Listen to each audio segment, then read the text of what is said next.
Yeah, hi, welcome to Reliance Australia. I'm Brett, and today what I want to go through is I'm having to replace some light bulbs on my 2002 Subaru Outback over here. So last week we were driving along and the low beam particularly is very dim, and I thought, well, that's a bit unfortunate.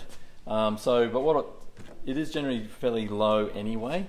So what I thought I'd do this time when I'm replacing the bulb is actually improve it with an upgrade of bulbs. So these are a set of Navas, and they say they're plus 110, so 110% more light they reckon.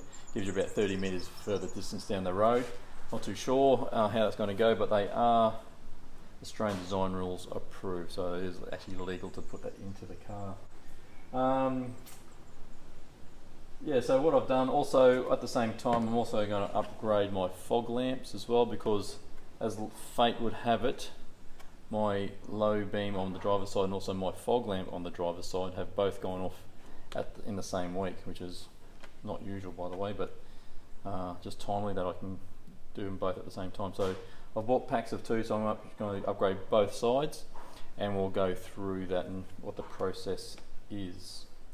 I will show a before and after shot, so I've got some video of what the lights are like actually in the dark at the moment, and I'll add that into the next series, but you'll see then what that's like at the end. So let's get to it.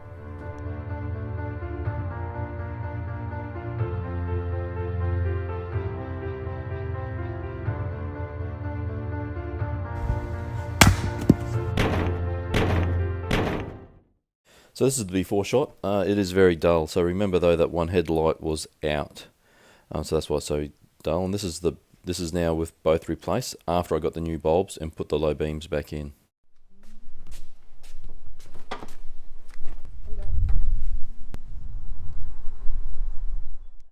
So to access it, you've got to remove the air duct on the driver's side.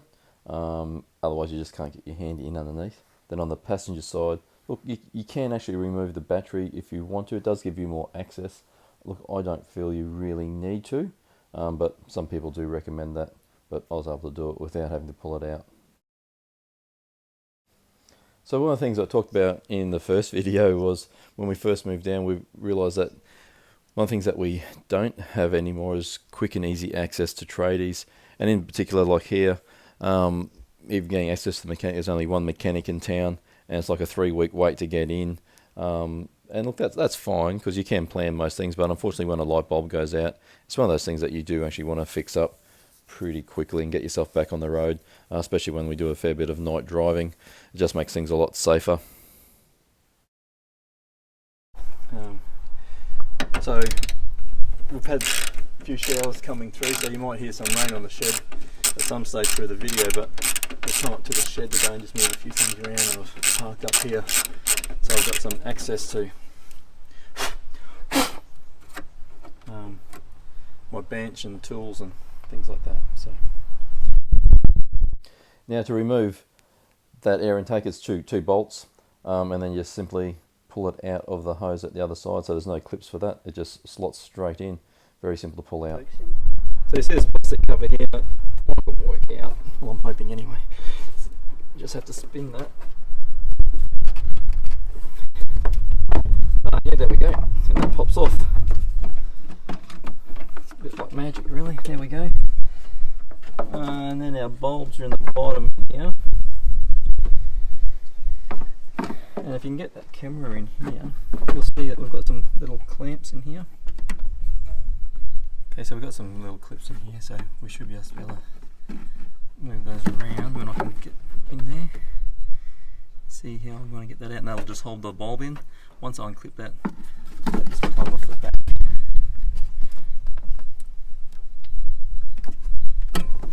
Like so.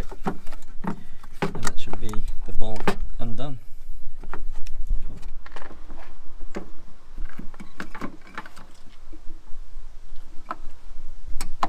Got it.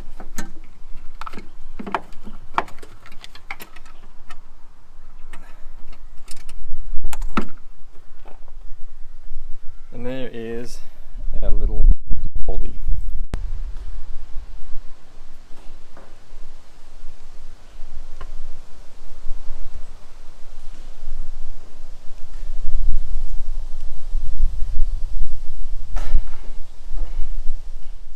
that's a new one. You can see it's got a blue tinge to it. I guess that tells you that's a high performance one. Now they don't last as long as your normal bulbs, so I don't know if it's going to be worth the cost or not, but hopefully if I get more light down the road, that will make a big difference, because being out in the country on the roads, you do need a lot of light. So in Australia we do get a lot of wildlife that jumps across the road: kangaroos, wallabies, koalas, little echidnas, all sorts of things that come across at you. So you want to see that early so you can slow down and avoid them. It's not good for them and it's not good for us either. So I'm just going to slot that in. But the big thing with these ones is that you don't want to be touching the glass. And there's a reason for that, and I guess it's not just the high performance bulbs either, but it's your normal headlight bulbs. And it's because they say that the salt and the oil in our skin, from your skin, from when you touch the bulb, can actually concentrate, or it actually stays on the bulb, on the glass. It can concentrate the heat from when the bulb is being used, which will then potentially burn out the bulb quicker, so it shortens the lifespan of the bulb. But look, getting these bulbs in, especially when you're trying not to touch the glass, becomes really, really fiddly. But look, just take your time, be patient, and it'll all come together. And that is it. So literally only a couple of minutes from when you take it all apart, put it in, put the clip back on, that holds it in. Now I guess the test is to actually see if I've done the right thing and it actually works. The test, eh?